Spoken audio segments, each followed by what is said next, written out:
Ladies and gentlemen, welcome, July 25th, 1965, and this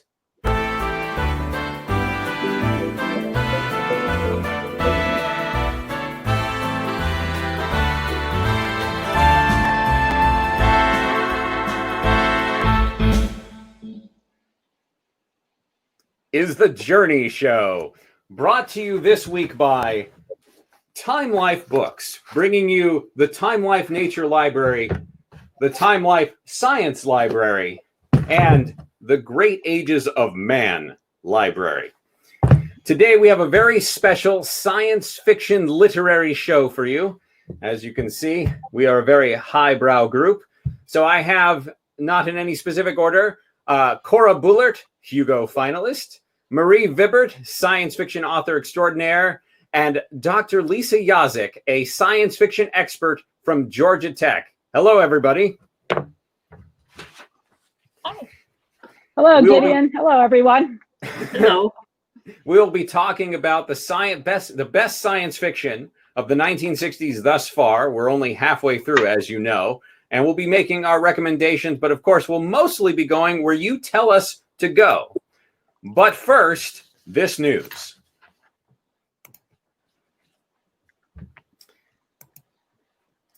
Possibly the biggest news this fortnight comes from space. On July 15th, Mars probe Mariner 4 returned the first close-up photos of another planet, showing a heavily cratered moon-like landscape. It has been determined that Mars has no magnetic field, likely no liquid core, and a much thinner atmosphere than expected. On the home front, Circuit Judge Thurgood Marshall is the first Black American to be appointed Solicitor General. As the fourth highest ranking member of the Justice Department, he will represent the United States in legal cases before the Supreme Court. On July 14th, Adlai Stevenson Jr., ambassador to the UN and twice presidential candidate, passed away in London at the age of 65 due to a heart attack. A state funeral was held several days later. Supreme Court Justice Arthur Goldberg was named to succeed Stevenson as ambassador, and it is expected that President Johnson will name a successor for Goldberg's court seat soon. On July 21st, President Johnson held a mass briefing led by Secretary of Defense Robert McNamara and staff on the state of the Vietnam War. American troop presence could swell to 175,000 by year's end to meet the guerrilla challenge. The following day, as the briefing continued, American F-105 struck the bridge at Yen Bai in North Vietnam. The closest to the Chinese border an attack has been made thus far. Some fear a widening of the conflict. China's Chairman Mao, 71 and sidelined for years, even presumed dead by some, was seen at a mid-July Peking gathering with Congolese visitors. His appearance may mark a return to prominence. Last week, crowds in the hundreds of thousands rallied in support of former Greek Prime Minister Georgios Papandreou, ousted by King Constantine. The new premier Athanasiadis Novas, selected by the king, has a rocky path ahead. In lighter news, it turns out that London Bridge is falling down. The Thames-spanning bridge, built in 1831 to replace the earlier medieval installation, will have to be replaced due to subsidence, says the Common Council of the City of London. And in Miami Beach last night, Apasra Hangsakula of Thailand was crowned Miss Universe. Here she is receiving the tiara from host Bert Parks and current Miss Universe Corinna Tsope of Greece. And that's the news. And now to our esteemed panel. So I will start with each person who will introduce themselves and what they do. And then I'd like you to each talk about a few of your favorite books of the last few years. Why don't you spend a minute or two in doing that? Let's start with Cora Buhlert. Well, I'm Cora Buhlert. I'm a staff writer for the Journey Show. For Galactic Journey, and I'm the German correspondent because I'm from beautiful Bremen in North Germany, which celebrates its 1000th anniversary this year. And yes, I'm also a Hugo finalist for Best Fan Writer. At least that's what I've been told, because the World you are Cup on the ballot. Yes, if I'm on the ballot, then I am one, but apparently voting has closed anyway, so well, we will know in 1 week or so if I'm a winner. And your favorite story, your favorite novels of the past few years, Cora? Well, I really, and one book I found absolutely amazing is, which didn't get the attention it deserves, maybe because it was an ace double, was Message from the Eocene by Margaret Sinclair, which I also reviewed for the Journey, and it's a great book which spans millions of years. It spans millions of years from the very far before the Eocene, actually, the very, very early history of Earth into the near future and the first mission to Venus. And it's just an amazing book. And I really wish it would have gotten more attention and maybe ended up on the Hugo ballot. But yeah, the Hugo voters didn't do it. Another more traditional science fiction book, which really surprised me, is called Open Prison or The Escape Orbit by James White, a Northern Irish author. And it's sort of military science fiction story. It starts out like standard military science fiction. Some soldiers in a galactic war are captured and exiled to a planet, and it's actually a nice planet where they can live happily, and some want to stay there, have families. At least the others want to escape, and it absolutely surprised me because I thought it was going to go one way. It was going to be just another Starship Troopers, blah, the war is so wonderful, we have to go back to the war. And then it totally surprised me by going into a very different direction. Well, fantastic. And of course, we'll have more opportunity to talk about our favorite books as people ask questions. Marie Vibbert, tell us about yourself and the books that you particularly enjoyed over the last few years. Okay. Hi, I'm Marie Vibbert. I'm a science fiction author. I've sold over 60 short stories, and my debut novel is coming out in December. It is called Galactic Hellcats, and it is about a female biker gang in outer space rescuing a prince. So far out. Tells you pretty much all you need to know about me. I love pulpy stories. So for my first favorite book of the 60s, I'm going to go with Harry Harrison's The Stand Steel Rat. I love a cat burglar. I also really enjoyed Canticle for Leibowitz.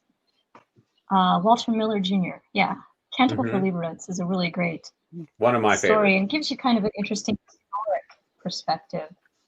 I also really enjoyed The High Crusade by Poul Anderson. I think that's another 61. Yeah. It was interesting to compare the view of medievalism in those two books.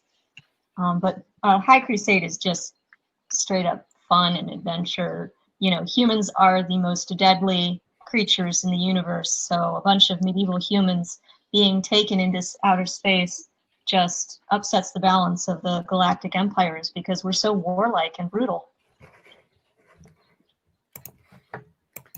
And Lisa, tell us who you are, because you have a very prestigious background, and your favorites.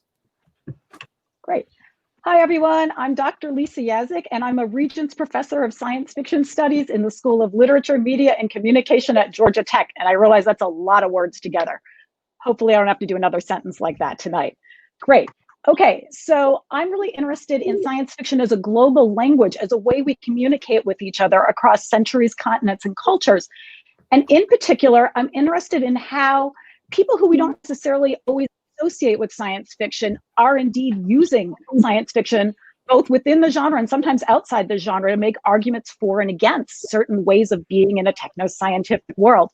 Now, I'm particularly interested in the recovery of old lost voices in science fiction and the discovery of new voices. And so it's really exciting to be here tonight because a lot of my work has been on women's science fiction. And let me tell you, the period from 1960 to 65 has been a very exciting one for women publishing in science fiction. And so let me just share a couple exciting things that I've been excited about, and hopefully you'll be excited about them as well.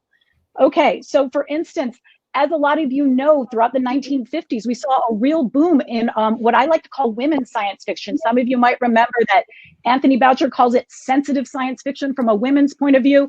And others of you might know that fans like to call it heartthrob and diaper fiction when they're not feeling happy about it. having said that, I think women have done amazing things helping us think about the fact that we all grow up in houses and we go to schools, and that's where we learn a lot about science and technology. And sometimes kitchens are just as exciting as launch pads and laboratories. And I think a marvelous author who had an anthology came out recently that we should all be really excited about, who works in this vein, is Mildred Klingerman. And we'd be looking at her anthology, A Cupful of Space, which has marvelous stories she wrote throughout the 1950s, really exploring a wide variety of women's voices and women's ways of being in scientific and sometimes even more mythological worlds. But of course, it's not just the great women of the 1950s. We have a lot of exciting new voices coming out too. And what we're really seeing with some of these new voices is they don't seem so happy with this idea that women must just be housewives or maybe beautiful aliens to be rescued by men. It's like as if they want to be scientists and heroes of their own stories. And we've seen some great, great new novels out in that respect. And the one I'm really most excited about is by a British woman named Naomi Mitchison. Some of you might know her. She's the sister of the great biologist J.B.S. Haldane. And in 1962, she published Memoirs of a Spacewoman, a marvelous story about a woman who lives her life traveling from planet to planet, meeting a wide variety of human and alien men and having a wide variety of human and alien babies, all while having a professional career as a space captain.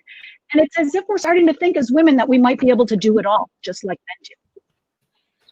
That's fantastic. And by the way, I just see that Tom Purdom, also a Hugo finalist, may be joining us.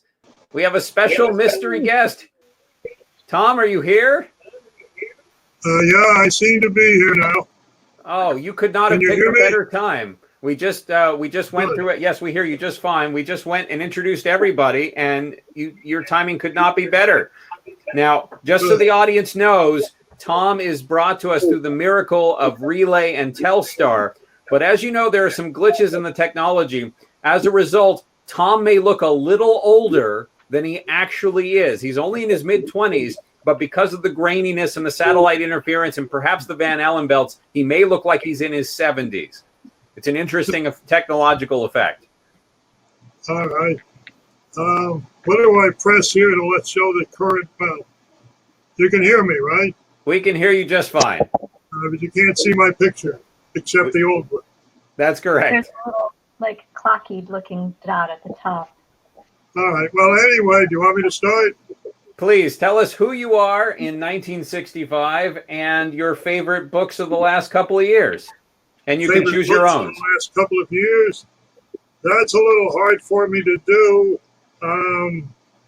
See, I think one of my favorites was Farmhands for Freehold by Robert Heinlein, which aroused a lot of controversy, but I thought it was a very good suspense book.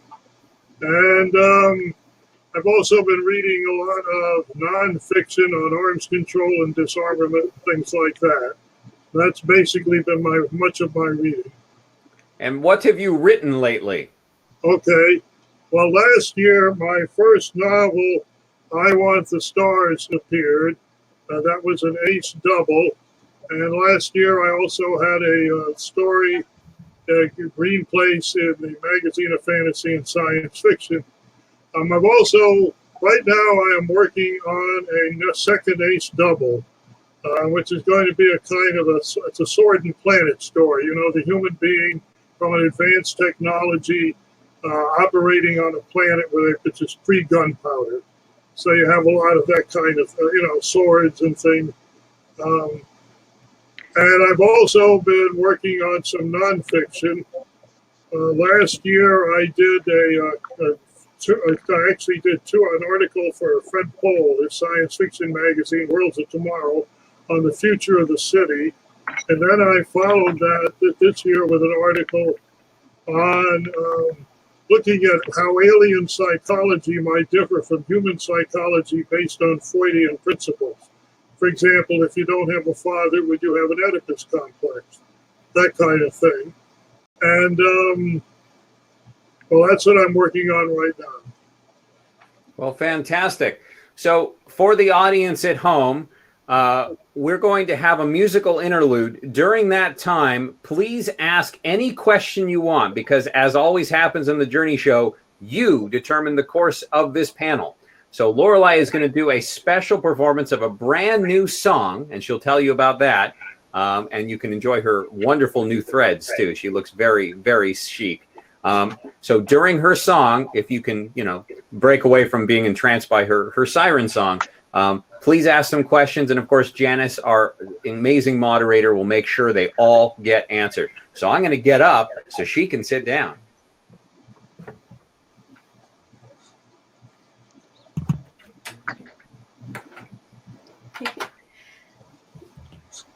Hi, everybody. I heard this new folk song on the radio the other day, and I just fell in love with it.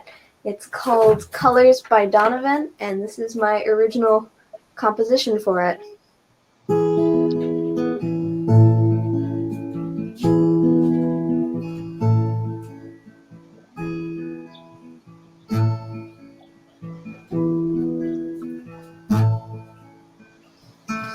Yellow is the color of my true love's hair in the morning when we ride. In the morning when we ride, that's the time I love the best.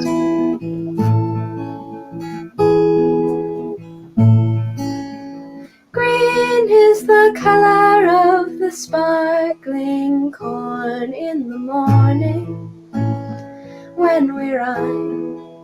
In the morning when we rise, that's the time I love the best.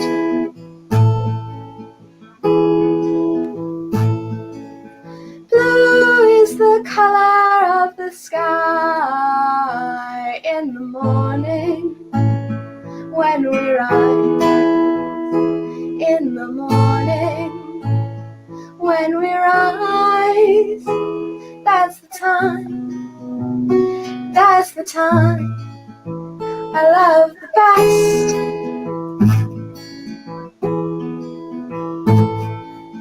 Mellow is the feeling that I get when I see him. When I see him, that's the time I love the best. Freedom is a word I rarely use without thinking, without thinking,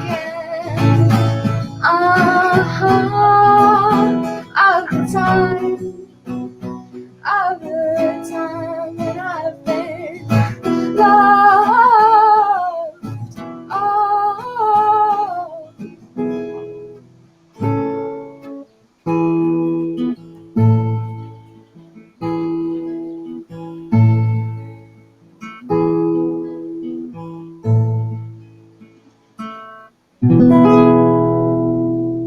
Thank you.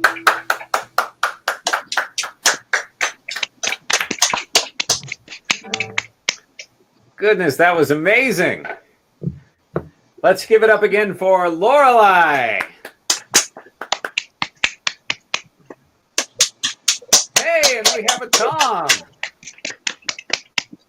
Goodness, this show is complete now. All right. By the way, I realized I forgot to tell you some of my favorite books. I don't want to take too much of your time, and I know you'll ask questions, but I'm going to second a vote in favor of Ace Doubles. So I understand that they get edited with a bit of a heavy hand, and sometimes are not as good as the originals. But I found that for the most part, at least these days, they follow, especially when they're from serializations, they follow the original well.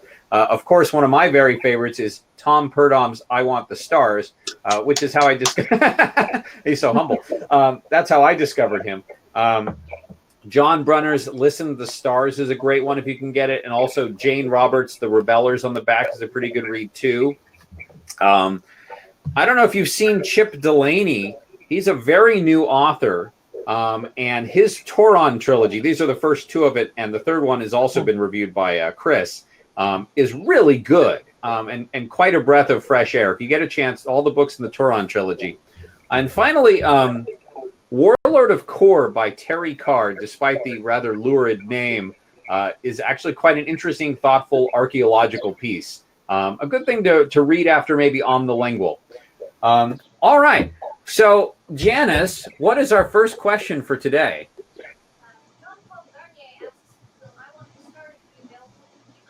So Jean-Paul Garnier of Space Cowboy Books in Joshua Tree wants to know if I Want the Stars will be re-released after its first ace double printing, so people, say over the next 55 years, will be able to get a copy. The answer to that is an unequivocal yes, and in fact, our amazing moderator is going to make sure that flashed on your television screens, black and white or color, you will see where you can get this amazing book, which is on sale now. So get your copy. I'd love to know what you think. But it's one of the very few books Journey Press has chosen to republish, and that's because it's that good. So please check it out. And thank you, Jean-Paul, for asking that question. Unfortunately, that's not a question I could really throw to everyone else. But what's the next question? From Paul Weimer, John Brunner has had a bunch of stuff come out this year. Have the panelists read any of his work yet, and what do they think of it? So Paul Weimer wants to know what we think of John Brunner's latest works. And I know many of us have read his stuff. Maybe some of us have not. So I'm going to start with Cora. Well, I haven't. I need some titles. I'm so bad with names. Some better titles of books. Okay, no problem. Yeah, okay.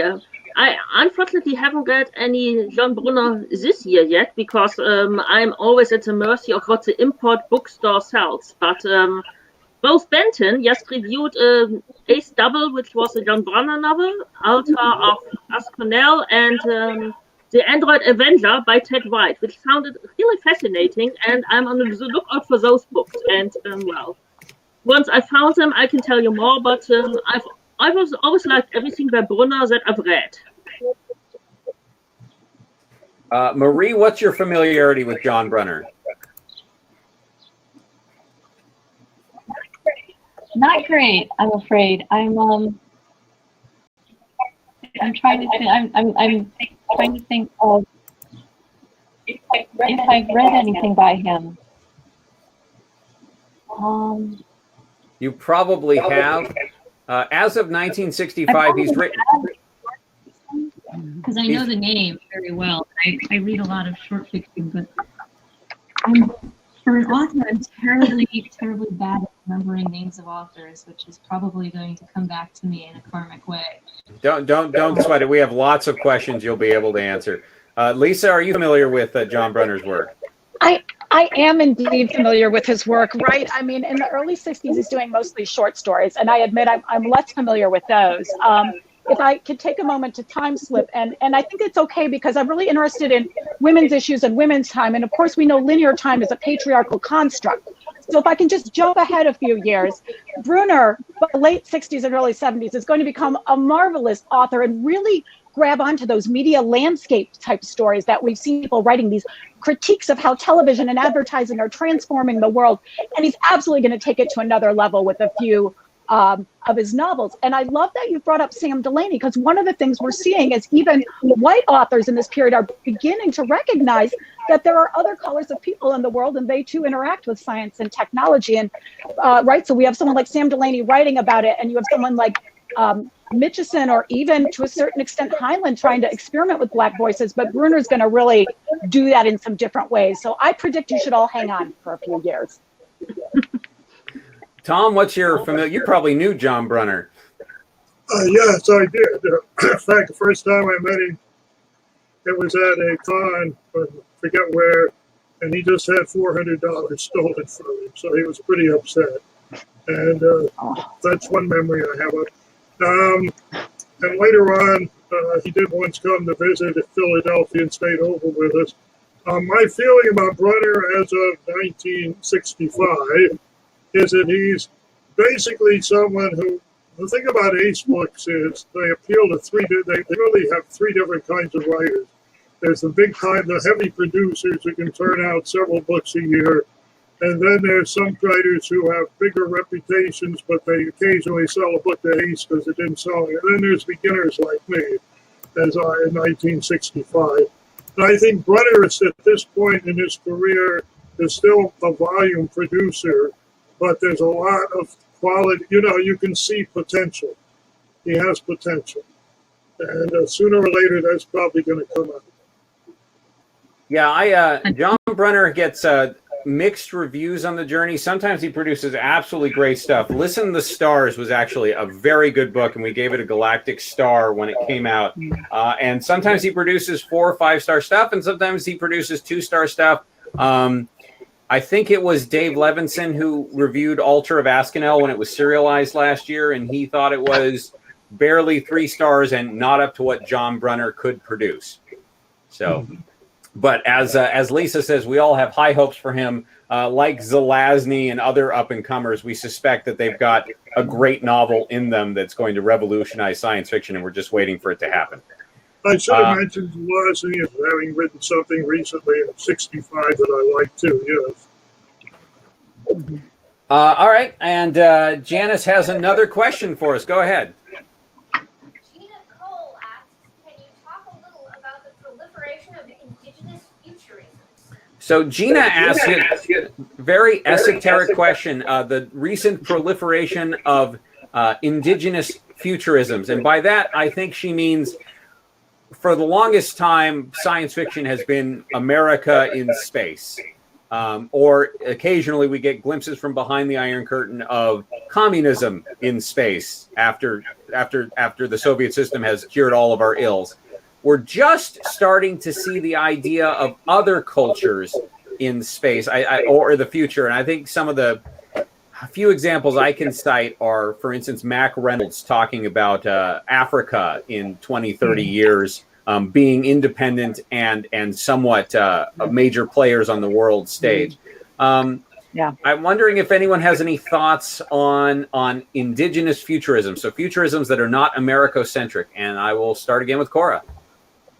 Well, of course, there is science fiction also in countries beyond the US, and it's just that a lot of it is not available in English. I mean, we have German science fiction, even 2 German science fiction, East and West. We have a whole world of science fiction beyond the Iron Curtain. But one thing I've noticed recently, here in 1965, is also that we start in books by American or British authors that we do start seeing people who are not based, not from the US in those books, and the sort of characters we wouldn't have seen earlier. For example, to get back to the Margaret St. Clair book, a part of it was set on an island, on a French island in the Pacific, where the indigenous people also played an important role. And she also talked, this me actually, this feedback. And she also talked, she also had some Vietnamese characters, and explained why, yes, they might be really eager to get all Western interference out of their country. And I think we will be seeing more of this in the future as the world grows more together, and also with the civil rights movement in the US that the world is finally beginning to recognize it's not just white Americans who matter. And I think that's a really great and exciting development. Marie, what's your familiarity with this new movement in science fiction of portraying other cultures in space or the future? I think that previously in early science fiction there was a lot of fear of the other, and a lot of fear of other cultures came into the narrative with creating alien races that seemed almost analogous to people that we were afraid of, right? It's not something to be proud of. But I'm going to go back to Chip Delaney because I'm reading Jewels of Actor right now. I'm really happy you're going to tell me how it ends.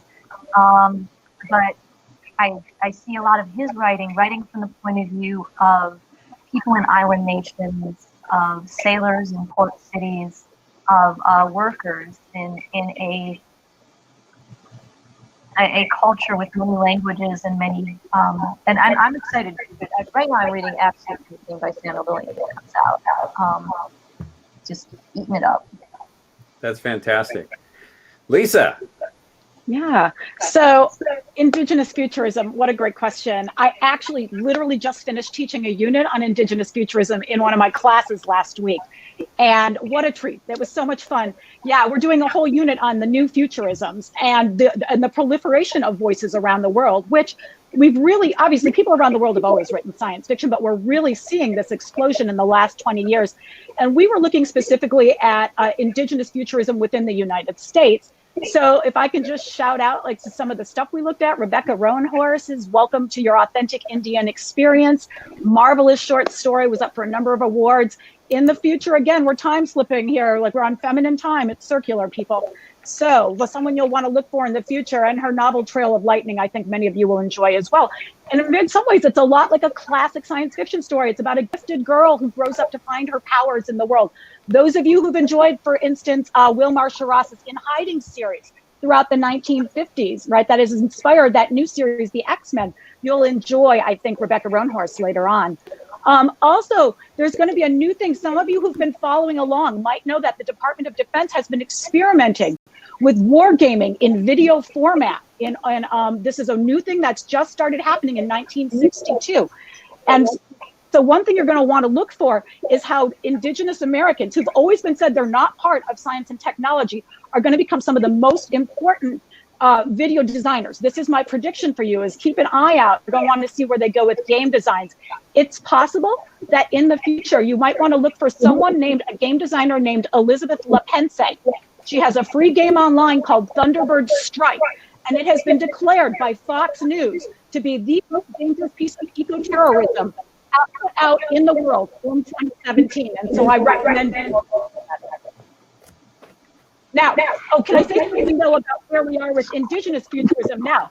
I think as Marie noticed, we have people like Sam Delaney who are beginning to experiment with other people of other voices and cultures. But one thing that many of you may not remember, because it's so hard to keep track of our own history, is that early on in the science fiction community, there actually was a certain embrace of Indigenous American culture. And indeed, we know that there were at least 2 science fiction authors of Indigenous heritage who were very open about it. So, and both women, interestingly. So Lilith Lorraine, who was a pioneer who began publishing in 1920, and who eventually went on to start her own magazine largely to bring women into the industry in the 1950s. And she was indeed part Native American and wrote about that extensively. Also, L. Taylor Hansen, some of you may remember that for 10 years, she was the lead science columnist in Amazing Stories. And she published her PhD thesis there, which was all about how all major cultural trends actually come from Indigenous Americans. And she too was an Indigenous American. And she got Ray Palmer and a lot of people at Amazing very excited about the early Indigenous rights movement. Now that's something that all went away when Campbell and his crew came in and began to, what shall we say, whitewash science fiction history. But it's interesting to know that there's often been an interesting sort of attraction to Indigenous ideas, let's say. Tom, what's your experience with other cultures in the future? Well, first of all, I think you got to recognize that science fiction, genre science fiction, began as an American phenomenon. And we may, speaking in 1965, the field is definitely centered here. In fact, if you're a British writer, you'll notice writers like Brunner and all this, they sell into the American markets because that's where the audience is. However, even in spite of that, I think there's always been at least some interest in breaking out of just a strictly, white American picture of the universe. One very important example is El Spranky Camp series, in which the Brazilians dominate the spaceways in the future. And it's actually, so you have a Spanish-speaking culture, and the United States has become sort of a secondary power compared to Brazil. And Sprague wrote The Hand of Zay and 2 or 3 other novels based on that. Also, when I first started reading science fiction in 1950, one of the things that there was really, the writers got very interested in was cultural anthropology. And there were articles on cultural anthropology and astounding science fiction. And I remember that's why I got very interested in it. One of the points that's been made about science fiction is that it's a literature that opens up other things. Once you start reading science fiction, often you find out about things like anthropology and that you didn't know anything about before, even though they existed. And so there, at 14, I was very happy to learn about this type of thing. And I think that's been true of a lot of writers. And of course, one of the most important, most best liked writers of the last of the 1950s was this Chad Oliver, who is in fact a professor of anthropology.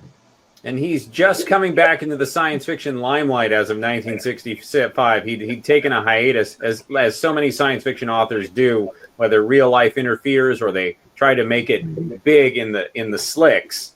But we're happy to see him. He just had a story in fantasy and science fiction, which was pretty good. All right, what's our next question?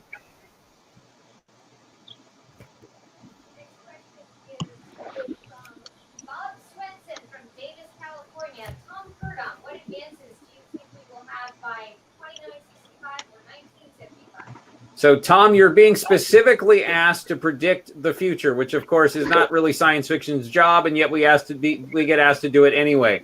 So, your 1965 self, which, of course, is where you live, like all the rest of us, what big advances do you see in the next 10 years and the next 1,000 years? And I'd love to see everyone else's viewpoint, too, based on what you know in 1965. Go ahead, Tom. Okay, well, the first thing is that I decided a few years ago that the big advances of the future would take place in medicine and psychology. That those were the two big areas. Computers, of course, you're going to see more and more. That's obvious. And one of the things that you can do as a science fiction writer is to think up new computer applications, ways in which they can be used, the ability to process information very fast and so on. It's easy to slip that into stories. And but the big things to me are going to be medicine and psychology. We're on the verge of the first heart transplant, for example. And one thing I'm seeing, if you can, the transplanting organs is really not the big thing. The surgery is, that's difficult. But people do. The big hurdle is the immune response, the rejection. And so one thing that I'm thinking is that we will be able to grow organs for people from their own genetic material. Take cells out of a human being, and so if you've got heart disease, we grow you a new heart, and it's genetically compatible with your own heart, so you don't have all the immune response problems that we have today. And when you get that, you get something very much like a universal cure-all. You have liver cancer, we give you a new liver, that kind of thing. So one can foresee, I think, long-term, one of the big advances will be big extensions in the human lifespan. And I Want the Stars, I'm assuming that the standard lifespan runs about 400 years. And one could imagine even longer lifespans. And again, it's your time scale. Some of these things will not happen within 10 years, but a lot more. A lot may be almost inevitable when you think in terms of 500 to 1,000 years. In psychology, that's trickier, but what I'm fascinated by is the idea that you can really begin to create computer models of personality as you have enough data, and then you acquire the ability to predict what people will do on an individual basis. And the other thing I like to think about is personality modification, the ability to change your personality. So if you've got some trait that you don't like, you just change it. And that raises, how brave do you want to be? How loving do you want to be? That's up to you. It's not just a matter of your genes for your environment. And that raises the great question of motivation. We normally assume that people have motivations built into them, but what if you could choose your motivations? What would you want if you could choose what you wanted? So using the idea, combining those two, could we use a brain transplant on, say, George Wallace and make him a decent human being? Or is that too far out there? No, you can imagine, but of course, then the question comes with the ethics of it. I can imagine a person who's extremely assertive or has other qualities deciding maybe they'd like to have a milder personality, that kind of thing. That would depend on the person. Lisa, not just technology, but here's something I'm really interested in. For months, I despaired because it was such a chauvinist landscape in all the science fiction I was reading. And I wondered, gosh, am I an anachronism with wanting to see strong female characters, characters from a non-American background? And then in the past few months, I've had my faith in humanity restored by reading some good things. In the future, do you think that we're going to have actual equalities between men and women, or is that just pure science fiction?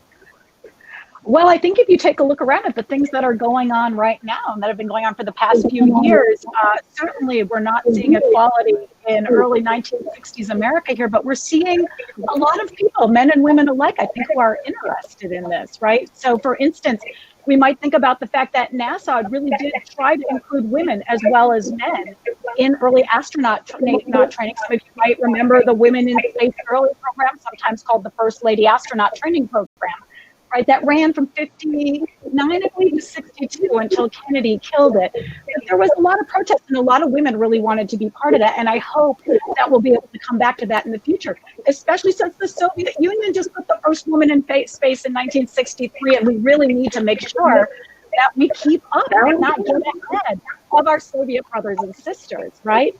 I think another exciting thing that might change the world for us, and this is science and technology, is the legalization of birth control, the birth control pill in 1961. Now, obviously, the way we've been talking about that on the American political scene is really as something for third world nations and a way to help get like population crises under control. But mark my words, ladies and gentlemen, I think that some women and some men, if you believe Hugh Hefner, are going to find that it's going to radically change American life as well. By the way, Lisa, when you speak, you may want to turn off your speakers because occasionally we're getting a double sound. Okay, great. And we definitely want to hear you clearly because you have so many great things to say. Marie, your favorite technological, sociological predictions for the next 10 to 1,000 years? Oh man, that's a good question. I love where we're going with computers. I love where we're going with communication. But what I think is really important is the way that mass production and the advance of technology is bringing more and more technological items to more people and into the hands of more people. So one thing for sure I will see is that in the future, everyone will be an author because we will all have access to word processing programs that will provide you with not just like looking up spelling of words, but also catching your grammar error, right? Keeping track of your footnotes for you. That we will automate jobs that when people think of the fear of automation of jobs, they're often thinking. Oops. Syncom has hiccuped for Marie. Hopefully she will be able to come back. On that note, automate the whiteboard too. Oh, there she is. There she is. Hi, Marie. Can you hear us?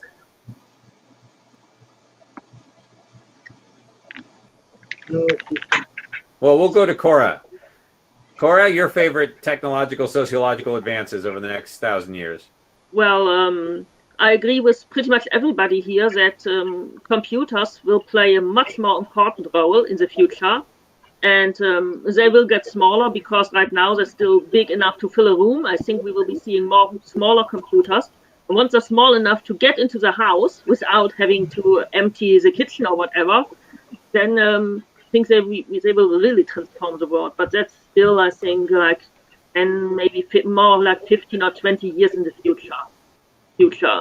I actually don't think that we won't colonize, especially with Mariner 4's photos of Mars, which were a little underwhelming. I think we won't colonize space. We will still have space travel. We will send astronauts up. There will be more female astronauts. There will be astronauts who are not Americans or Soviets, and we will be sending space probes out. But I think it will take a lot longer, if at all, to colonize the solar system than the pulp authors of the 1930s had hoped. We won't, because the mass of Edgar Rice Burroughs and Lee Brackett doesn't exist. The Venus they describe doesn't exist either. And so we will have to get used to this new reality, both science fiction authors and also people. One thing I think we will see a lot more is all of the civil rights movements we are having right now. We are having a women's movement. We are having the civil rights movement for equal rights for Black Americans. We are having civil rights movement for people who are lesbian or gay, and we will be seeing more of such movements from all sorts of people who are marginalized. And I don't think we will have perfect equality because humans simply are the way they are. I think it will take a long time to get rid of racism and sexism and homophobia, but I think we're making progress in that direction. And of course, the birth control pill, as Lisa said, will probably be a game changer. Well, I'd like to think that, say, in arbitrary numbers, say 55 years from now, that we will all agree, for instance, that Black lives matter and people won't need to protest for the rights of American citizens regardless of their color. But I can't predict the future. I will say that one of the most compelling things about I Want the Stars is Tom Purdom posits that 800 years from now, Earth is a utopia. Everybody has everything that they want or need. And the question is, once you get that far, is that enough? And that's one of the central questions of that book that I love so much. To put my answer on the question, I think the most fascinating thing that has happened in the last 10 years is the fact that we've not just launched satellites, but that we become dependent on satellites. So now we are all communicating with each other. We have 5 people from all around the world, all on one television screen for you to enjoy.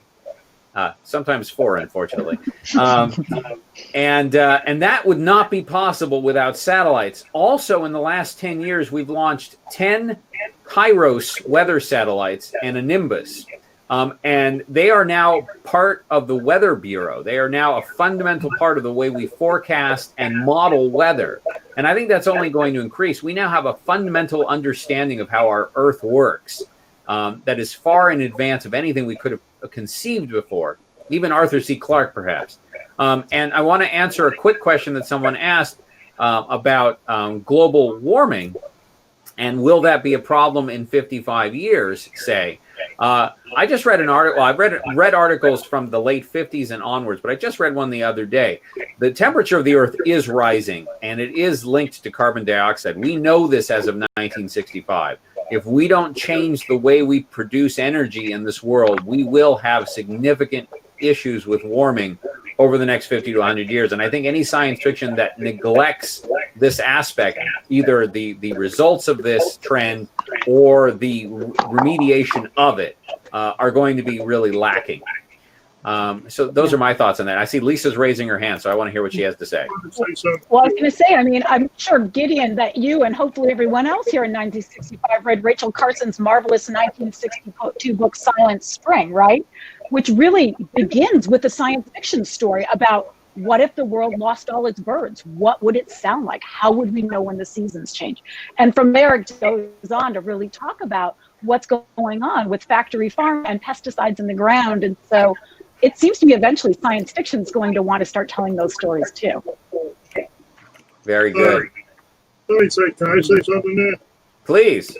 Yeah, speaking of 1965 again, actually there's been a tendency for this period to write about future ice ages because the assumption was that as the pollution increased, it would block out the sunlight. So you however, there are 2 exceptions to this that have stuck in my mind.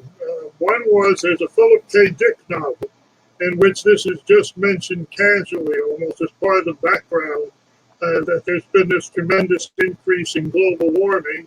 And the other was Isaac Asimov in one of his essays for Magazine of Fantasy and Science Fiction. That's how I discovered the same it. subject and pointed that out to us that this might be the real problem of the future. So, you know, a lot of these things, they may not be the dominant trend in science fiction, but they show up. And I think that's very important. And it's the ones like that that are not part of the trend that you often remember. Right. Well, I know Silverberg wrote one about the world having frozen, but that was also specifically in result to an atomic war, which is also a fairly common cliche. Erica Frank has an interesting question. She asks, how is the low-tech back to nature movement influencing or showing up in science fiction? I want to throw that to Tom first. That's tricky. I think it's always there. There's always some feeling about it. Would be nice to go back to the past. Or you always have the disaster stories in which the author is able to push you back into the past. I can't think of any actual examples of that at this point from the period we're talking about. Wouldn't you say Farnham's Freehold perhaps has a little bit of that in it? Yeah, it has a little. Yes, you have that idea that you should be able to go off into the woods with your rifle and live. You know, I've never found it very convincing because what do you do to get bullets? You know, at some point, you can't go off into the woods with your rifle and live forever because you're dependent on a society that can create the rifle and lots of other things. I think people take a lot of stuff for granted that they forget they would not have in a more primitive or rural society. There's an interesting story by Paul Anderson which describes this great rural society where everything is very peaceful. And into this story come two old men, a Republican and a communist, who are still fighting about the same issues, which are dead issues to all the people who are living in this Arcadian future. And then just as you think, oh, this is a great future, the world's improved, the last part of the story, the narrator explains that this was the year when the men of the North planted no trees. The word trees has been capitalized. And because they planted no trees, war raged. So, you know. I would say that there's a rise of the rise of medievalism coming into the fiction, like I said, with Paul Anderson's High Crusade and Canticle for Leibowitz. I would also point to, like, he would probably not be like exactly aligned with them, but Christopher Simick's The City and Way Station, he's writing a lot of fiction about going back to nature and solitary figures away from the city. I think it's interesting that the novel The City is called The City because there's no city in it. But that's actually, it started to come from short stories. Cliff Simak, I always, when I describe him, I always include the tagline, he is the master of bucolic science fiction. Mm-hmm. So absolutely, but he's been doing that long before it became particularly popular. Lisa, how have you encountered it?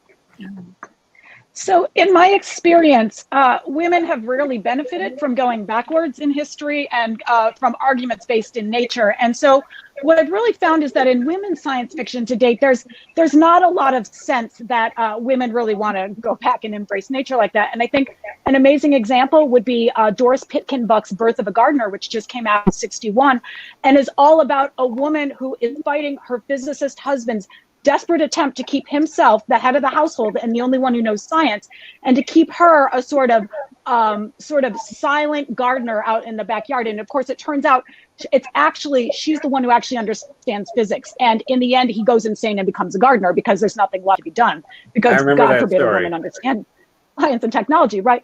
So I think what you're going to find is that while women are often skeptical of some of the technological apparatuses that ask them to be certain ways in the world, we might think of Kit Reed's marvelous story, A New You, which is all about buying a new body and upgrading yourself, which I can't possibly imagine anyone in the future would want to do anything like that. But, you know, you never can tell. So Right. So you'll see that skepticism, but you also never see a desire to really return to nature per se. And so I think that that's sort of an interesting tension we're seeing right now in women's science fiction, and whether or not we'd be able to imagine sort of a world where we could see nature as a source of strength the way we do technology. I'd be curious to see if people begin to explore that. I'm thinking of a short story by a female writer about winged people that was very much, they were very agrarian, and there was a lot of gardening in it, and the female character has to make a choice. Does that ring a bell for you? Because I'm really bad at remembering things. No. Is it very, very old? There are some stories back from the 20s and 30s that are a little more like that, like women with wings and men with wings, but and it might be back then. And if that's the case, right, in the 20s and 30s, we imagined garden cities, that you could combine nature and culture and have the wings and the garden and everything. So I think maybe you see maybe more of an integration in women's science fiction rather than this sort of desire to go back to the past. I think it's interesting because I've been reading a lot of the very early stuff lately, the 20s and 30s, how feminism in the 1920s is so much more radical than feminism today, in a way. And it's very interesting. And of course, the view of the world has changed from those early magazines to today. That there's a lot more darkness today, even though I'm not saying that there wasn't a lot of darkness in the 20s and 30s. Oh my gosh, but I think you're right. I think there was. Yeah. I think there was a lot less fear of having women as interesting, strong characters. And I don't know if it was because it was novel and then people had... Lisa in our last talk had talked about how it goes in waves. Women will come in force and be recognized as vital members of the science fiction community, and then they'll sort of be swept under the rug. So we last saw that in the late 50s when 3 women of 6 people were voted as most promising authors in 1958. Pauline Ashwell, Roselle George Brown, and Kit Reed. And that phenomenon has not repeated in the last 7 years. And Lisa, you had talked about something similar happening earlier on too.